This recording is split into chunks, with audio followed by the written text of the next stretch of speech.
الحمد لله نحمده ونستعينه ونستغفره ونعوذ بالله من شرور أنفسنا ومن سيئات أعمالنا من يهدي الله فلا مضل له ومن يضلل فلا هادي له وأشهد أن لا إله إلا الله وحده لا شريك له وأشهد أن محمدا عبده ورسوله أما بعد فإن خير الحديث كتاب الله وخير الهدي هدي محمد صلى الله عليه وسلم وشر الأمور محدثاتها وكل محدثة بدعة وكل بدعة ضلالة وكل ضلالة في النار. أعوذ بالله السميع العليم من الشيطان الرجيم. بسم الله الرحمن الرحيم. يا أيها الذين آمنوا اتقوا الله حق تقاته ولا تموتن إلا وأنتم مسلمون. يا أيها الناس اتقوا ربكم الذي خلقكم من نفس واحدة وخلق منها زوجها وبث منهما رجالا كثيرا ونساء واتقوا الله الذي تساءلون به والأرحام إن الله كان عليكم رقيبا. يا أيها الذين آمنوا اتقوا الله وقولوا قولا سديدا يصلح لكم أعمالكم ويغفر لكم ذنوبكم ومن يطع الله ورسوله فقد فاز فوزا عظيما. وقال كيف تكفرون بالله وكنتم أمواتا فأحياكم. وعن أبي هريرة رضي الله تعالى عنه قال قال رسول الله صلى الله عليه وسلم أكثروا ذكر هادم اللذات الموت. رواہ ابن حبان. تمام قسم کی تعریفات اللہ رب العالمین وحدہ لا شریک کے لیے لائق و زیبا ہیں، جو ساری کائنات کا تنہا خالق و مالک ہے، اور بے شمار درود و سلام ہوں اللہ کے آخری نبی جناب کریم محمد رسول اللہ صلی اللہ علیہ وسلم کی ذات مقدسہ پر. محترم حاضرین، اللہ نے جس طرح تمام چیزوں کو پیدا کیا اسی طرح اللہ نے موت کو بھی پیدا کیا، زندگی کو بھی پیدا کیا.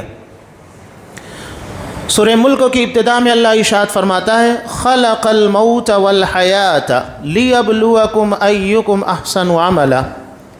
اللہ نے زندگی اور موت کو پیدا کیا تاکہ تم کو آزمائے کون بہتر عمل کرنے والا ہے. یہ بطور آزمائش کے ہے. تو موت اور زندگی یہ دونوں اللہ کی مخلوق ہے. اللہ کے سوا جتنی چیزیں ہیں یہ سب مخلوق ہے، اللہ خالق ہے. اللہ کے علاوہ جتنی چیزیں سب فنا ہونے والی ہے، اللہ فانی نہیں ہے. کل من علیہا فان ویبقى وجہ ربک، کہ جتنی چیزیں سب فنا ہوگی سوائے اللہ تبارک و تعالیٰ کی ذات کے. موت کسے کہتے ہیں؟ موت کہتے ہیں جسم اور روح کا علیحدہ ہو جانا، جدا ہو جانا. اور یہ دونوں ایک ساتھ ہیں تو اس کو زندگی سے تعبیر کیا جاتا ہے. سورہ بقرہ کی ابتدا میں اللہ نے ارشاد فرمایا کیف تکفرون باللہ، تم اللہ کا انکار کیسے کر سکتے ہو. وکنتم امواتا، جب کہ تم موت تھے، مرے ہوئے تھے، فوت شدہ تھے. فاحیاکم، اس کے بعد اللہ نے تم کو زندگی عطا کی. ثم یمیتکم، اس کے بعد اللہ تمہیں پھر موت دے گا، اور سب کے سب اللہ کی طرف لوٹائے جاؤ گے. اب یہاں پر اللہ نے ہمیں موت سے تعبیر کیا. موت سے تعبیر کیوں کیا؟ حالانکہ ہم عالم ارواح میں تھے. حضرت آدم علیہ السلام کے پیدا کرنے کے بعد اللہ نے ان کے جسم سے سارے انسانوں کی روحوں کو پیدا کیا اور ان سے سوال کیا الست بربکم، کیا میں تمہارا رب نہیں ہوں؟ تو روح جسم سے علیحدہ تھی، تو قرآن نے اس کو موت سے تعبیر کیا. اور جب یہ روح جسم میں ڈال دی جاتی ہے اسی کو زندگی سے تعبیر کیا جاتا ہے. شہداء کے بارے میں قرآن مجید نے یہ کیوں کہا وَلَا تَقُولُوا لِمَنْ يُقْتَلُ فِي سَبِيلِ اللَّهِ أَمْوَاتٌ بَلْ أَحْيَاءٌ، کہ جو اللہ کی راہ میں شہید ہوئے انہیں مردہ نہ کہو، اس لیے کہ وہ زندہ ہیں. کیوں ایسا کہا؟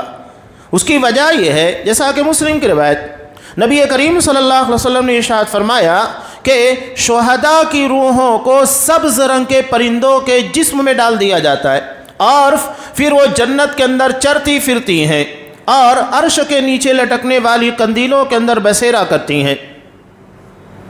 جو یہاں شہداء کو مردہ اس لیے نہیں کہا گیا ہے کہ ان کی روحوں کو جسم عطا کر دیا گیا، اور جن کے روحوں کو جسم نہیں عطا کیا جاتا ہے وہ مردہ ہوتے ہیں. لیکن قرآن مجید نے وہاں پر یہ بھی بیان کر دیا وَلَٰكِن لَّا تَشْعُرُونَ، تم اسے اپنے محسوسات میں نہیں لا سکتے۔ کیوں؟ اس لیے کہ وہ برزخی زندگی ہے، جنت کی زندگی، ہم نے اس زندگی کو نہیں دیکھا، تو ہم کیسے کہہ سکتے ہیں کہ کس کی کیا حالت ہے؟ قرآن نے جتنا بیان کیا اس پر ہمارا ایمان ہے، اس پر یقین ہے، اس کے آگے ہم کسی قسم کا سوال، کیفیت یا اس کے بارے میں کسی بھی چیز کو ہمارے سامنے لا کر پیش کرنا تصوراتی طور پر غلط۔ جتنا قرآن نے بتا دیا اتنا ہم مانتے ہیں، اسی کے پر ہمارا ایمان و یقین ہے۔ تو یہ موت ہے۔ موت کے تعلق سے ایک بہت پیاری بات کہی جاتی ہے، موت الجسر یوصل الحبیب من الحبیب، موت ایک پل ہے جو ایک محبت کرنے والے کو دوسرے محبت کرنے والے سے ملاتا ہے۔ تمام مومنوں کا محبوب حقیقی کون ہے؟ اللہ تبارک و تعالی۔ لیکن جب تک موت کے پل کو کراس نہیں کریں گے اللہ سے ملاقات نہیں ہو سکتی۔ اسی لیے کہا جاتا ہے کہ موت ایک پل ہے جو ایک محبت کرنے والے کو دوسرے محبت کرنے والے سے ملاتا ہے۔ یہی وجہ ہے کہ اصحاب کرام ہنستے ہوئے اپنی جان قربان کیا کرتے تھے۔ آپ صلی اللہ علیہ وسلم کے پر جنگ احد کے موقع پر شدید حملہ ہوا، یکے بعد دیگرے انصاری اصحاب کرام شہید ہوتے گئے۔ 17 اصحاب کرام، 17 یا 14 کھڑے ہو رہے ہیں، تیر آ رہا ہے اپنے سینوں کے پر، اپنے ہاتھوں پر روک رہے ہیں۔ ایک شہید ہوا، دوسرا آیا، وہ تیسرا آیا، یہاں تک کہ 14 اصحاب کرام نے یکے بعد دیگرے آپ صلی اللہ علیہ وسلم کی جان کے تحفظ کے لیے اپنی قربانی پیش کی۔ آپ صلی اللہ علیہ وسلم صحابہ کے تعلق سے دیکھیے، میدان جنگ میں جاتے ہیں، دیکھتے ہیں میدان جنگ کے خاتمے کے بعد ایک صحابی زندگی کی بالکل آخری سانسیں جاری ہیں، آپ صلی اللہ علیہ وسلم نے بڑی محبت کے ساتھ انہیں اپنے زانوں کے پر ان کے سر کو رکھا، مسکراتے ہوئے آپ صلی اللہ علیہ وسلم کو دیکھا اور کہا فزت ورب الکعبہ، کعبے کے رب کی قسم میں کامیاب ہو گیا، اور مسکراتے ہوئے اپنی جان دے دی۔ کیوں؟ اس لیے کہ ان کی نظر میں اللہ کی محبت بہت شدید تھی، محبت موت سے نفرت نہیں کرتے تھے۔ نبی کریم صلی اللہ علیہ وسلم نے بھی زندگی کی پریشانیوں کے مد نظر کہا، کبھی کبھی انسان اپنی زندگی کے اندر اتنا حیران ہو جاتا ہے تو موت کے تعلق سے سوچتا ہے۔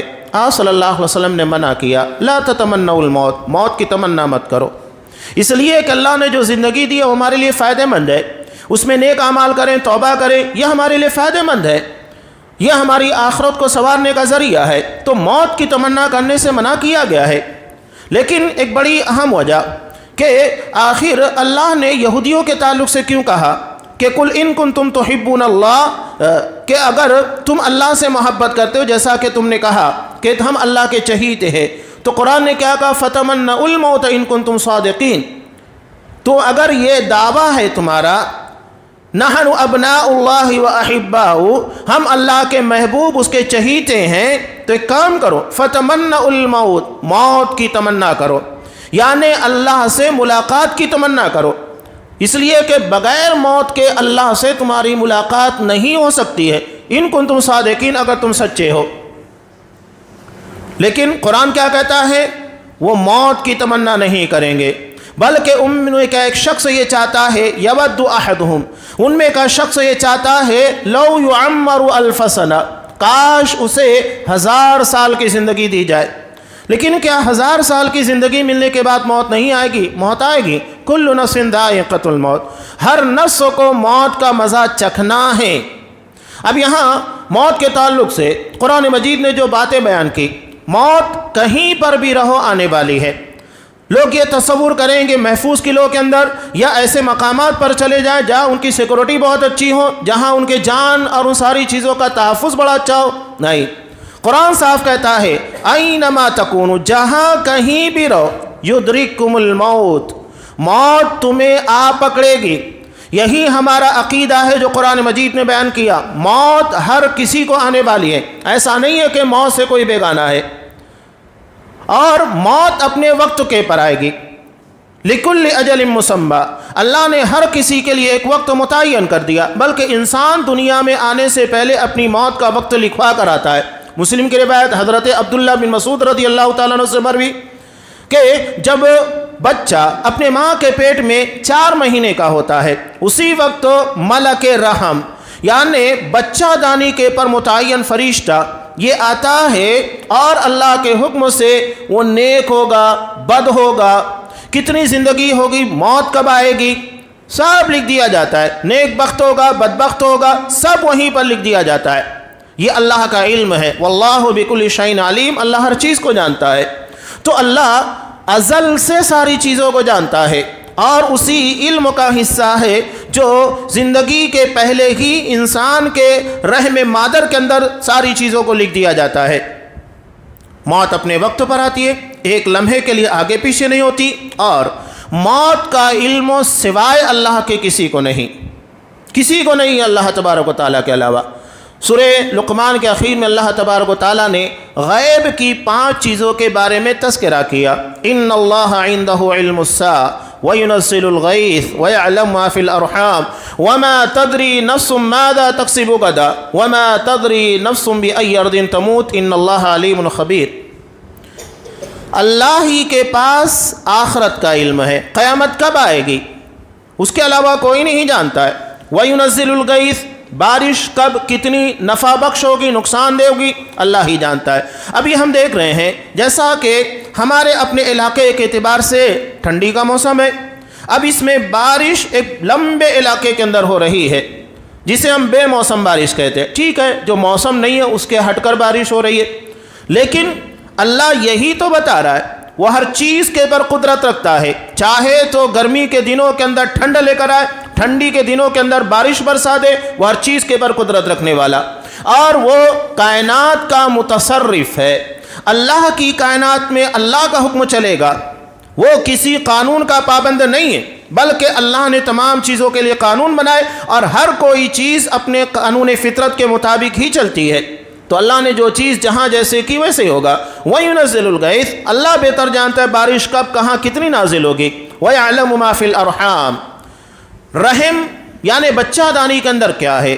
قرآن نے یہ نہیں کہا کہ من فی الارحام، کہ بچہ دانی کے اندر کون ہے۔ یہ کوئی بڑا مسئلہ نہیں ہے کہ آپ بچے کے بارے میں تشخیص کر لیں کہ لڑکا ہے یا لڑکی ہے، یہ کمال کی بات تھوڑی ہے۔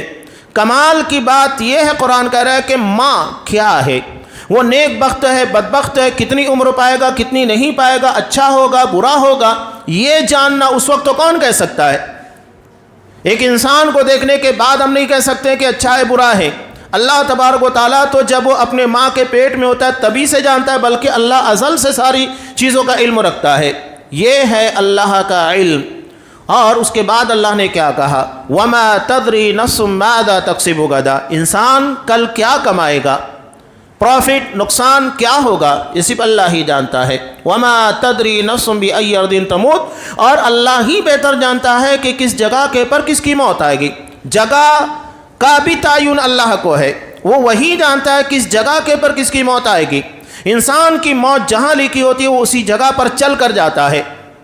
اب یہاں بہت سارے لوگ پیر ولی بزرگوں کے نام کے پر، یہ کرامات نہیں ہے، جو چیز قرآن و حدیث کے خلاف ہے وہ کرامت ہو ہی نہیں سکتی ہے، بلکہ وہ جہالت ہے۔ بزرگوں کے واقعات بیان کرتے ہوئے کہ فلاں بزرگوں کو اپنی موت کا وقت معلوم تھا، جگہ معلوم تھی، وہاں گئے اور اس وقت جو بتایا تھا اسی وقت ان کی موت واقع بھی، یہ کیا بات؟ آپ قرآن و حدیث کا کھلا کھلواڑ کر رہے۔ اللہ کہہ رہا ہے کہ اللہ کے علاوہ کوئی نہیں جانتا کس کی موت کب اور کہاں آنے والی ہے، اور تم یہ کہہ رہے ہو کہ فلاں بزرگوں کو معلوم ہے، تو نعوذ باللہ تم اللہ کے دعوے کے خلاف اسے کھڑا کر رہے ہو۔ اللہ ہی بہتر جانتا ہے کس کی موت کہاں کس مقام کے پر آنے والی ہے۔ ان اللہ علیم خبیر، اس لیے کہ اللہ ہی جاننے والا اور پوری خبر رکھنے والا ہے۔ تو یہ موت کے تعلق سے قرآن مجید نے جو چیز بیان کی سورہ واقعہ اخیر میں پڑھیے، اور یہ دنیا کے تمام انسانوں کے لیے چیلنج ہے۔ موت کے وقت قرآن کیا کہتا ہے کہ انسان بیٹھا ہوا ہے، کوئی پیشنٹ ہے، لگتا ہے کہ ہاں یہ موت کا وقت تو قریب آ چکا ہے، یا کوئی بھی ہو، اچانک اگر کسی کا ہارٹ پرابلم ہوا، موت تھوڑے دیر میں آ جاتی ہے، تو سامنے بیٹھے ہوئے ہیں۔ قرآن مجید کہتا ہے کہ اگر تمہارے اندر طاقت ہے تو بچا لو۔ آج دنیا بڑی ترقی کر چکی ہے، بہت ٹیکنالوجی ہے، کیا اتنی طاقت پیدا کر سکی کہ کسی مرنے والے کو بچا سکے؟ سامنے موت کا فرشتہ آتا ہے، روح کو قبض کرتا ہے، لے کر چلا جاتا ہے، کون اسے بچا پاتا ہے؟ تو موت اللہ کی مخلوق ہے، اللہ نے اس کو پیدا کیا، اور اس کے بارے میں ہم اس کو برا تصور نہ کریں۔ کیوں برا تصور کریں؟ اس لیے کہ موت ہمیں اپنے رب حقیقی سے ملاتی ہے۔ اگر ہمارے اعمال اچھے ہوں گے تو ہم موت کو خوشی کے ساتھ گلے لگائیں گے، موت کا ڈر نہیں ہوگا۔ اصحاب کرام میدان کارزار میں کود جاتے، موت کے پیچھے بھاگا کرتے تھے۔ انہوں نے ایسی موت پائی کہ زندگی اس کے پر رشک کرتی ہے، شہادت کی موت۔ تو یہ ڈرنے کی بات نہیں۔ حضرت خالد بن ولید رضی اللہ تعالیٰ عنہ کا پیغام دنیا کے سارے انسانوں کے لیے کہ پوری زندگی انہوں نے میدان جنگ کے اندر گزار دی، لیکن موت بستر کے پر آئی، دنیا کو پیغام چھوڑ دیا، کہا کہ اللہ نے جس کی موت جہاں پر لکھی ہے وہیں آئے گی، یہ مت ڈرو، موت کے پیچھے بھاگو، موت سے ڈرو مت، ڈر کر بھاگنے کیا ضرورت ہے۔ شاعر بہت پیاری بات کہتا ہے، موت کا ایک دن متعین ہے، رات بھر نیند کیوں نہیں آتی؟ جب طے ہے تو ڈرنے کیا ضرورت، وہ اپنے وقت کے پر آئے گی۔ ایسا تو نہیں ہے کہ ہمارے گھبرانے ڈرنے کی وجہ سے اس کا وقت آگے کر دیا جائے گا، اس میں تاخیر کر دی جائے گی، ایسا کچھ نہیں ہے۔ ہر چیز اپنے وقت پر ہے، بلکہ جتنے زندہ انسان ہیں یہ سب کے سب اپنے موت کا وقت لکھوا کر آئے ہیں۔ ہماری موت کا متعین ہے، آج وہ تو کل ہماری باری ہے، یہ سب کو پتہ ہے، اور اس کے بارے میں کوئی اختلاف ہے ہی نہیں۔ دراصل یہ چیزیں ہمارے لیے، زندہ لوگوں کے لیے پیغام عبرت ہے کہ ہم دیکھ رہے ہیں کہ ہماری نظروں کے سامنے ایک انسان وفات پاتا ہے، یا ہم کسی کو اپنے کاندھے کے پر لے کر جاتے ہیں جنازے کی شکل میں، ہم اپنے ہاتھوں سے اسے قبروں کے حوالے کرتے ہیں۔ کبھی قبروں کے بارے میں جا کر دیکھیے اور اتر کر دیکھیے تو محسوس ہوگا، ہمیں اپنی آنے والی زندگی کا احساس ہوگا۔ وہ ایک دروازے کی طرح ہے، یعنی دنیا سے نکل کر آخرت کی طرف رواں دواں ہونے والا عمل، وہ دروازہ ہے، یہ ہمیں آخرت کی طرف لے کر جاتا ہے۔ یہی وجہ ہے کہ آپ صلی اللہ علیہ وسلم نے موت کو یاد کرنے اور قبرستان کی زیارت کا حکم دیا، کہا اکثروا ذکر ہاضم اللذات، لذتوں کو توڑ دینے والی موت، اسے کثرت کے ساتھ یاد کیا جائے، جو ہمیں دنیا کی غفلتوں سے باہر نکالتی ہے اور آنے والی زندگی کے بارے میں متنبہ کرتی ہے۔ آپ صلی اللہ علیہ وسلم کا مامور تھا اور لوگوں کو حکم بھی دیا۔ پہلے تو آپ نے منع کیا تھا، الا نہیتکم عن زیارت القبور، میں نے تمہیں قبرستان کی زیارت سے منع کیا تھا، اس لیے کہ اصحاب کرام جو نئے نئے مسلمان تھے اور شرک بدعت سے باہر آئے تھے، ممکن ہے کہ وہاں جانے کے بعد کچھ غلط کریں۔ جب ان کا ایمان، ان کا عقیدہ پختہ ہو گیا، تب آپ صلی اللہ علیہ وسلم نے کہا الا فزوروها، سنو اب اس کی زیارت کرو، فإنها تذکر الآخرہ، اس لیے کہ یہ آخرت کی یاد دلاتی ہے۔ آپ صلی اللہ علیہ وسلم عمومی طور کے پر تہجد کے موقع پر قبرستان جایا کرتے تھے۔ یہ ایسا وقت ہوتا ہے جب انسان دنیا کی تمام مصروفیات سے فارغ ہوتا ہے اور دل مکمل طریقے سے آخرت کی طرف لگتا ہے۔ جا کر آپ دیکھیے قبرستان، احساس ہوگا، دل کے اندر ایمان کی روشنی بڑھے گی، انسان کو اپنی آخرت کی یاد تازہ ہوگی۔ یہ سب سے بہتر وقت ہے جو آپ صلی اللہ علیہ وسلم کیا کرتے تھے۔ تو ایک بڑا فائدہ مزید، موت سے پہلے اللہ نے ہمارے لیے توبہ کا دروازہ کھلا رکھا ہے، جس کی بنیاد کے پر ہمارے گناہوں کو بخش دیا جاتا ہے۔ جیسا کہ ابن ماجہ کی روایت میں کہ ان اللہ یقبل توبۃ العبد ما لم یغرغر، یقیناً اللہ تبارک و تعالیٰ بندے کی توبہ قبول کرتا ہے جب تک وہ گرگرے میں نہ آ جائے۔ غرغرہ کس کو کہا جاتا ہے؟ جسے ہم سکرات کہتے ہیں، یعنی مرنے والے کو آپ پانی پلائیے، پانی پلانے کے بعد پانی حلق میں ہی گر گر کرنے لگے، وہ نیچے نہ اترے، یہ گرگرہ ہوتا ہے سکرات۔ اللہ اس کے بعد توبہ کا دروازہ بند کر دیتا ہے، اس کے لیے اب کوئی معافی تلافی نہیں۔ تو اس کے پہلے توبہ کر لیا جائے۔ یہ کب ممکن ہوگا؟ جب ہم موت کو یاد کریں گے، جب ہم کثرت کے ساتھ قبرستان کی زیارت کریں گے کہ آج ہم کسی کو دفن کرنے آئے ہیں، کل ہمیں کوئی اور دفن کرنے آئے گا، ہمیں آنا ہے، اس سے کسی کو انکار نہیں ہے، ہر کسی کو اس جگہ کے پر جانا ہے۔ اور آج ہمارے لیے دنیا کے بہت سارے فسادات کی ایک بڑی وجہ، بگاڑ کی اور بدعمالیوں کی وجہ یہی ہے کہ ہم موت کو بھلا بیٹھے ہیں، ہم قبرستان کی زیارت نہیں کرتے، ہم آنے والی زندگی کے تعلق سے سوچتے نہیں ہیں۔ یہ ہمارے لیے سب سے بڑا المیہ بنا ہوا ہے، جبکہ آپ صلی اللہ علیہ وسلم نے کثرت کے ساتھ موت کو یاد کرنے کا حکم دیا۔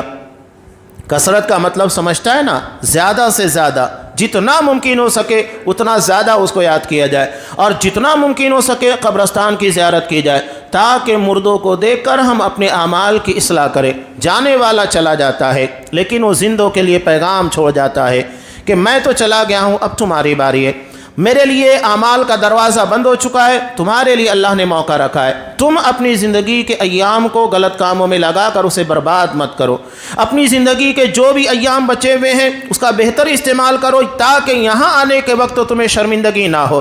آپ صلی اللہ علیہ وسلم موت کے تعلق سے کہتے ہیں، قبر یہ کیا کہتی ہے؟ انا بیت الوحشہ، میں تنہائی کا گھر ہوں، اکیلا ہے انسان، وہاں اکیلا جاتا ہے، بیٹا بڑی محبت کرتا ہے، بیوی بڑی محبت کرتی ہے، اولاد رشتہ دار کوئی ساتھ نہیں جاتا ہے، سب دفن کرنے تک وہاں موجود ہوں گے، لیکن کوئی قبر میں ساتھ نہیں جائے گا، وہاں صرف ہمارے اعمال ہوں گے۔ اور یہ کب اس کی توفیق ہوگی؟